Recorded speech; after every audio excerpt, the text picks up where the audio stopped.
It's 2 minutes to midnight, and if the Chiefs don't get it right against the Chargers, everything's going to fall apart today on Locked On Chiefs. From the land of the free and the home of the Chiefs, this is the Locked On Chiefs podcast.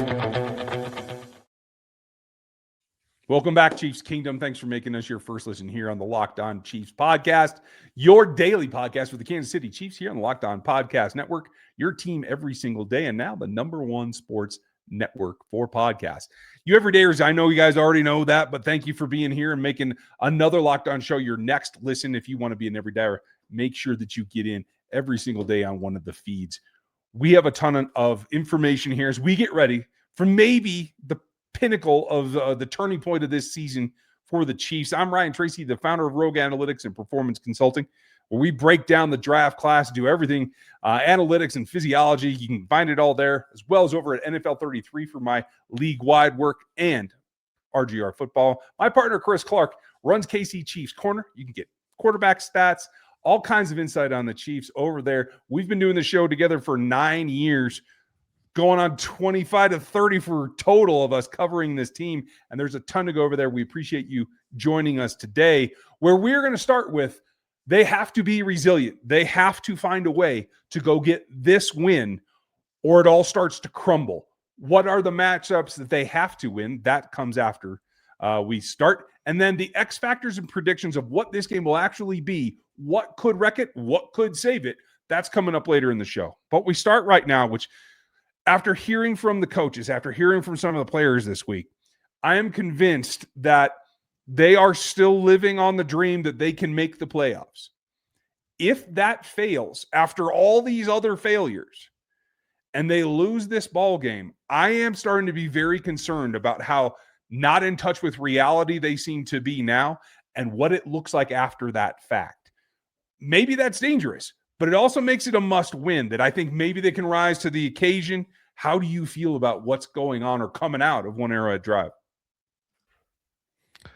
Can they be resilient enough? Yes. Will they be is going to be the big question. And it's not even resilience that really is my big question on that. It's more of, can they execute? Because when you look at their resiliency, yeah, they've continued to play hard at times. They've continued to try to get things done, but they keep messing themselves up with penalties, with turnovers. I mean, you name it, with drops, you name it, they've done it. And that has been really the issue. It's not that this team looks like they can't win anything because they're going out there and they look like they're playing defeated. It's that they're going out there and they're making mistakes. So can they do it? Yes. Will they is the big question. They haven't done it so far this season, and that's the biggest key. Now, the other side of this for me is when you sit here and you look at this and you look at how this is going to play out, if you lose this game, you have 3 games left that will mean nothing. How does the team deal with that? That's something we'll have to look at after the game's over. We'll talk about whether or not we think they're going to win this game a little bit later. But I will say this. The resiliency is taking a little bit of a hit because injuries are absolutely decimating this team. We already knew Wanya Morris was going to be going on IR at some point. He's not playing anymore this season, but they haven't made that move yet. Jawaan Taylor didn't practice on Thursday. Nick Bolton didn't practice, but it was an illness. Hollywood Brown didn't practice, was personal. But the big one that you need to look at is Trey Smith went from full participant with an ankle to limited participant with an ankle. That's trending in the wrong direction. And the one thing I said on the crossover episode talking to Daniel was, if they can get Trey Smith back and you feel good about that interior of the offensive line, it's a lot easier to make adjustments to help your tackles than if you're really worried about 60% of your offensive line. And I'm not saying that you know exactly what you have in Kingsley or that he is somebody that you don't have to worry about at all. He's not on Creed Humphrey's level, but I think he's shown well enough this season to feel like he can be a guy that you can trust to get his job done for the most part. He's going to get beat. He's still a young player, but he can mostly get his job done and I think that's the big key. But it's the question of who's going to be your left tackle, who's going to be your right tackle, and is Trey Smith going to play? Because if Trey Smith doesn't play, that creates a whole new paradigm. And it certainly doesn't help whoever is manning right tackle. Nope. That is a problem. And I think that's maybe a bigger issue than the tackle play, because I thought we saw a good representation of what they can do last week. And I was fairly comfortable with these two guys without Jawaan Taylor going into it based on what we saw last week. But without Trey, that changes things. That's quicker pressure. That's inside pressure that makes escape routes less. And I was not happy with Caliano's performance last week. It's not enough. And that is going to be a big problem, particularly because of this reason. And I'm still really concerned about this. Resilient, yes. Living on the positive side, it seems like it. But even Chris Jones today, in a presser, came back with the excuse, at the end of the day, we got these stars. We're always in a game because we got Mahomes. He can't save you. You have to put out. You cannot rely on Patrick to save the day anymore. And that's what I'm really concerned with. Because if they get in that situation, and it is, Pat, you got to go, if it's a score, it's a score. And obviously Patrick can always kind of will that.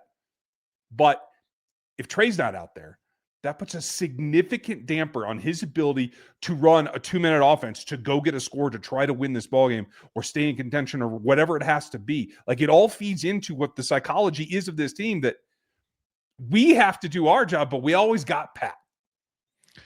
Yeah, I don't like that thought process that Chris Jones shared. I get it, because that has been what this team has been for the past couple of years, but I don't like the thought process. I agree with you 100% on that. That's not how you win football games. And the reality is, and we'll talk about this a lot in the offseason, which could be here a lot sooner than we are normally used to. But Jones is going to be here. Mahomes is going to be here. Don't know about Kelsey, but you have a pretty good core with a lot of guys. Now, there's going to be some issues that you have to get addressed, and we'll get into those later, but you can't just plan that it's always going to be Mahomes. You can't just plan that he's going to be able to find a way. This team has been, and even to an extent last year, the offense looked disjointed most of the season, and Mahomes is the reason they were able to get the victories, not necessarily because the offense looked good. It was interesting. I was actually looking on X earlier today, and I wish I knew the film guy that was looking at this, but he went back and watched the 4 games, all 4 of the games, right before 3 games before the Texans and the Texans game. The Chiefs ran the exact same concept and play in every single game in the exact same situation. You can't do that if teams watch film. Yeah. Well, it worked in 3 games, and then what happened in the 4th? Exactly. You got picked. But that's exactly what they did on 4th down too. Like Matt Nagy said today as well. Well, we've been running that play because it's been working. Yep. Okay. So that's the mentality. And I agree with you. It is problematic, but there are things you can do to fix some of those things. Play calls one, winning your individual matchups is the other. What are those? Next. Guys, it's late 2025, almost 2026, and those days of waiting for something to become a full-blown emergency before you see a doctor, they're over. No more walking it off for 6 months. No more pretending that it's weird shoulder stiffness isn't going to be more than just sleeping wrong. It's time to take your health seriously, and ZocDoc makes it easier than ever, because staying healthy is more than just hitting the gym or eating right. It's about actually getting things checked out when something feels off. No more back and forth with phone calls, waiting for weeks to be seen. Real appointment times, they're listed, they're same-day visits. It makes it easy for you to do what you need to. Stop putting off your doctor's appointments and get the care that you need. Go to ZocDoc.com/LockedOnNFL to find and instantly book a top-rated doctor today. That's ZocDoc.com/LockedOnNFL, ZocDoc.com/LockedOnNFL. Car shopping should feel exciting, not confusing. And with Car Gurus, you get the confidence you deserve. They cut through all the noise so you can actually see the best deals on the cars you want. Because when it comes to a big purchase, you deserve the best deal. And Car Gurus makes that whole process simple by giving you real information, real deal ratings, and more listings than anyone else, so you can shop the way you want. Use Car Gurus deal ratings to compare cars quickly without having to guess whether the price is fair. You'll love being able to filter by everything: mileage, trim, features, so you're able to see the cars that you actually want that fit what you need. Their price drop alerts are a lifesaver. You get notified the second a car you're watching becomes a better deal. And the in-depth vehicle reviews help you understand what ownership actually looks like, not just how the car looks online.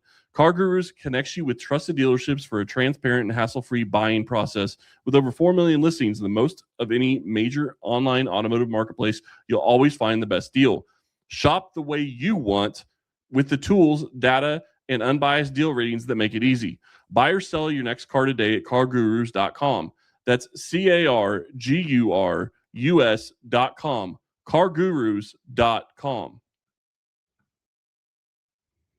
And when it comes to the Chargers, there's always a bunch of matchups. And honestly, whatever matchup you think is important is probably even more so because they always play this team tough. And I think it comes down to the mentality that you approach attacking the quarterback. There's a lot of people that want to play down Justin Herbert's ability. I think he's trying to make a statement. I think he's trying to come up and be more physical, to play through pain, to be more deliberate. And I think that's great. I think it also sets him up to be more easily duped. So the matchup for me that they have to win is Steve Spagnuolo giving him a look and then taking it away after the snap. It's Herbert against Spags. I think that's the number one thing that they have to win. You know, it's interesting. We talked on the crossover episode, Daniel and I talked about Roman versus Spagnuolo. And I think it makes a lot of sense to go Spagnuolo and Herbert simply for the fact that you're talking about a guy that is going to be playing basically where he can't be under center, which is one of the things the Chargers want to do because he has a broken left hand. And one of the things that we talked about on the crossover is the simple fact of if you get him and you hit him, if you take him to the ground, all it takes is one dumb move on his part, and he's probably re-injuring that hand. And to be clear, I'm not trying to say go injure the guy. I'm just saying he's in a bad situation because he's got a broken hand, and you play with instincts. You don't play with your brain, generally speaking, in those types of scenarios when you're going in the ground specifically. So that could play a huge factor in how this game is going to play out. For me, when I look at the must-win matchups, it's all the Chiefs offensive line versus the Chargers defensive line. I don't really care who it is. I'm not worried about the center position. I'm more worried just about the top 5 offensive linemen for the Chiefs being able to take on the Chargers, because I guarantee you the Chargers are going to do what other teams have been doing against Kansas City and put 5 on the line and make you try to go one-on-one against their defensive line or whoever they have blitzing, if they have somebody blitzing or if they don't, just making you think there's going to be 5 coming. Yeah, I agree. And they have Khalil Mack, and everybody knows Khalil Mack, but Owe put up just as much pressure as Mack did last week. In fact, he got home and actually sacked the quarterback. Tui Pelotu is not Marlon, folks. Tuli. Tuli's a pass rusher from Ohio State that I really liked, and he is not like the typical guy. And I think people underestimate him. I hope, depending on who the right tackle is in particular, that they are aware of what he's able to do. I am absolutely certain that Esapole is. I am not sure that Jalen Moore, having been a few more years removed from what Tuli was doing in college, maybe not so much. So it really is about the preparation, because they have 3 legitimate pass rushers that they will send in waves. And I think it may be exploratory about who gets what matchup, but it is the tackles against those edge rushers that they have to stop. Yeah, and it's going to be a huge storyline in this game. And right now, we don't even know who's going to be the starting tackles. You can figure Jawaan Taylor's not going to play, so I would imagine that it'll be Esapole on the left, and it'll be Jalen Moore on the right. That would be my guess. But again, until we see him line up and practicing right before the game, we're not going to know who's going to be where. And that's going to be the other interesting thing about this is who do they bring up to be that third tackle? Because right now, who's it going to be? Is it going to be Chu Godric? Are you going to bring him up? Or are you going to bring up the new guy? Like, you have some questions there too. And I understand we're talking third tackle, but considering what you're dealing with already, that's an important question that you're going to have to answer. So you look at how all this is going to play out. I'm just really going to be curious to see how the final, practice squad elevations happen, and if they, who they bring up for Wanya Morse, because I would imagine that Wanya Morse goes on IR before this game. I would imagine probably happens either tomorrow on Friday or on Saturday. So something to watch there. It does look like this is going to be a very cold game. So that is also something that I think actually probably plays in the Chargers' favor. The one thing that really stood out to me the last time these two teams played was you went into that game expecting that you're going to be going up against a team that's going to run the ball 30 times. They didn't do that. They came out and threw. Spags got tricked into thinking it was going to be a running. They had to be ready for a good running, good run defense. It wasn't that. So can you adapt, however, with whatever they come out with against you on defense and offensively? Can you just execute? And I'm not talking like, obviously we've already talked about the offensive line, but it comes down to the wide receivers executing against the defense, because if Mahomes has time, generally speaking, he'll find his guys, but execution means you have to catch the ball, not only just get open. Yeah, you're absolutely right. Now, there's matchups that you have to win, and then there's things that can go astray. I think for the first time in quite a while, Chamarri Connor might be an X factor in this game. I'll tell you why next. This episode is brought to you by Prize Picks. You and I make decisions every day, but on Prize Picks, being right gets you paid. Don't miss any of the excitement this sports season, whether you're following the NFL, the NBA, or both. There's no better time to jump into the action. If you haven't tried it yet, Prize Picks is the simplest way to play out there. Just pick more or less on at least two players and their stats, what you think, get them right, and you win. It takes less than 60 seconds to make your lineup. You can play anywhere Prize Pick operates, including California, Texas, and Georgia. It keeps every game exciting, and you can get it all during both football and NBA tip-offs and get right there with that stacks feature. It's a new game changer, and it gives you threes, points, touchdowns, etc. Download the Prize Picks app today and use the code LOCKEDONNFL. You're going to get $50 in lineups after you pay for your first $5 lineup. That code again is LOCKEDONNFL for $50 in lineups after your first $5 lineup at Prize Picks. It's good to be right. Now, I know some people may be shocked. We'll tell you why now. We'll tell you how after the ballgame. So join us live. Are you one of them? Yeah. A little shocked that you said Chamarri Connor might be an X factor. I'm waiting to hear this one. Okay, it's a little far to go, but bear with me. So not just I'm season sure it is wide, we're talking about. Not just season long, but in particular the last four quarters, they are hurting on the right side of the offensive line in Los Angeles. Trey Pipkins has not practiced this week. He is likely to be out at this point. And so when you take a look at it, it's the right guard, Mekhi Becton, his worst pass rushing grade of the year last week, allowed 8 pressures, all by his lonesome. Bobby Hart was right behind him, right? At right tackle, filling in for Pipkins, gave up 8 pressures as well. So for me, the game plan is overload right all day long. And that means you put a tackle over the guard, you put George Karlaftis outside, and you rush somebody right through that B gap. That somebody is likely best suited to be Chamarri Connor, because you can't let him try to guard little McCaskey. It just isn't going to work. You mean McConkey? So McCaskey is what I like to call him, because he's a little industrious little dude, right? So this is what I come back to. He is going to whip all over the place. Whip routes, but whip tail as well. And if Chamarri Connor's the guy that's tasked to guard him, especially when we don't know about Trent McDuffie's status right now, he's been limited in practice this week, I am very concerned about that. So without CRW as a backup, you have got to find a way to cover McConkey, but you have to put pressure on Herbert with 5, as you said. And I think that may have to be not corner blitzes, but the safeties in there. I prefer Jaden Hicks in that role, but Connor does have a little bit more acceleration and a little bit more savvy in attacking the pocket. So I think Chamarri might be the guy that you have to rely on to go get pressure. Yeah, man, you have to hope that they can get that figured out, because the bigger thing for me is you talk about McConkey being an issue, and to me, it's the tight ends. And it's not that I think Will Dissly is a fantastic tight end. It's just that he, like, this Chiefs team struggles against that position group, and Justin Herbert is going to be doing anything he can to get the ball out of his hands as quickly as possible. And the thing is, you look at this game plan for the Chargers, you know that they want to run the ball. You know that they are going to want to run the ball 20 times, but I don't know that they're going to be able to because of Herbert's hand. One, he's going to struggle with trying, and this is an X factor for me. How does Herbert deal with handing the ball off, for one, and not really being able to be under center. So play action kind of goes out the door to an extent. I'm not saying you can't do play action with, shotgun, but it's not as easy and it's not as useful, I guess I would say.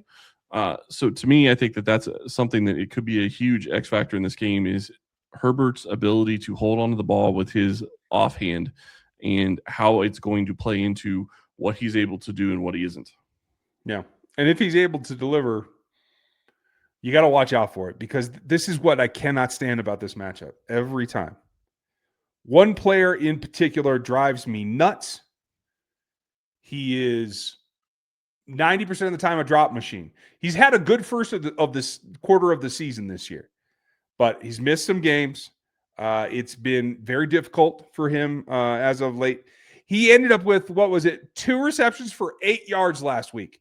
You cannot let Quentin Johnson all of a sudden rekindle what he did to you in week 1. You cannot let him have big plays. You cannot let him get loose. And that means Noah Williams. Noah Williams has to be on it, because I think you're going to have to draw Watson on one side, Williams on the other, and try to figure out who's going to be in the middle. Now, maybe that means bringing him in. If Keenan Allen's in there, we're going to have to see. But it's Johnson that you just can't let him have another performance where he does to you what he doesn't seem to be able to do to anybody else in this league. Well, you know what one of the problems with Quentin Johnson is? He's 6'3". He doesn't fit what this defense can defend well, and that's a big problem. They have to get better at that in the offseason. You have to try to adjust as much as you can right now, but you have to get somebody that can do that, because you're going to be going up against some big wide receivers in Sutton, Johnston, and many others probably. And I would imagine the Raiders will be bringing in larger wide receivers as well to try to take advantage of what teams have shown that beats Kansas City at times. I mean, go back and look at the Cowboys game. If you don't have CeeDee Lamb and George Pickens, who are large wide receivers, that's probably a different outcome. But because of the type of wide receivers they are, Chiefs didn't match up well, and it really hurt them.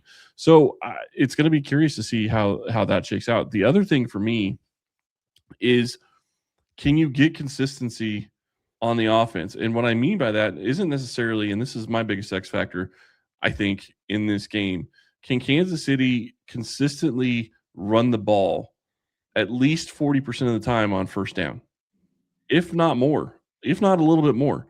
Because you don't want to get in a scenario, especially if you're down 60% of your starting offensive line, you don't want to get in a scenario where you're sitting in 3rd and 10 or even 3rd and 7 or 3rd and 15 because you got a sack or some kind of penalty. You need to try to stay ahead of the sticks at least a little bit, run the ball on first down, even if it's not getting you 5 or 6 yards and only gets you 2 or 3. If you run it again on second down, you're probably going to get about the same type of yardage, and then you're dealing with maybe a 3rd and 4, which is a lot better to be in than a 3rd and 7 or longer. I feel like you're living inside my skull right now. Did you just say run, and get 6 yards? Okay. I like this plan. I'm saying that this team has shown that they struggle with pass protection at times, and when you're down 60% of your offensive line, I don't think it's smart to try to go out and throw the ball 50 times, especially when you're going to be dealing with weather that could be in the 20s and much, much lower with wind chill. Yeah, I agree. Especially windy too. Sorry. Yeah. In the end, I think the Chiefs have to run well. I agree with that. I have a feeling both teams are going to try to throw, though. And I think that becomes problematic. But I do buy into this. Whether it's this reliance on Patrick Mahomes, Chris Jones does have a point, and he was able to elevate the entire defense last week. If they can live like that and get back up for that, Patrick and Travis, given the frustration, I think can elevate the offense. I think they can still get this done. Can they win out? I'm not ready to say that, but I think this week against this team with Herbert hurting, et cetera, and O'Mare Hampton back and will be a factor, but he's not the bell cow that we thought he might be. He split time, didn't even get the bulk of the carries. He was more productive last week in his first return. I think the Chiefs have to come from behind yet again, but I think that they get it done. I'm saying 23-21 Chiefs. I think Kansas City can get this done. It's just going to be a question of, like I said before, it's going to be a question of can they execute and can they stay out of bad situations where you're not penalizing yourself and putting yourself behind the sticks. If they do that, they win this game. They live to fight another day. The other thing that we didn't really talk about in this is you have to wonder, how much of this is going to be putting pressure on the Chargers just to come in and eliminate Kansas City, knowing that they have the ability to do so? That's got to put some pressure on this team. Are they ready for that?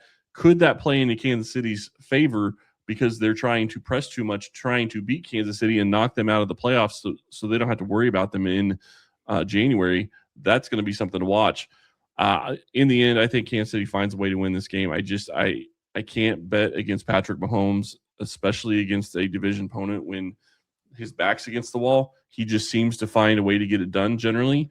So if Mahomes can get it done, can the rest of the team help him and follow through with it? I say that they can. I'm going to go Chiefs 24, Chargers 17.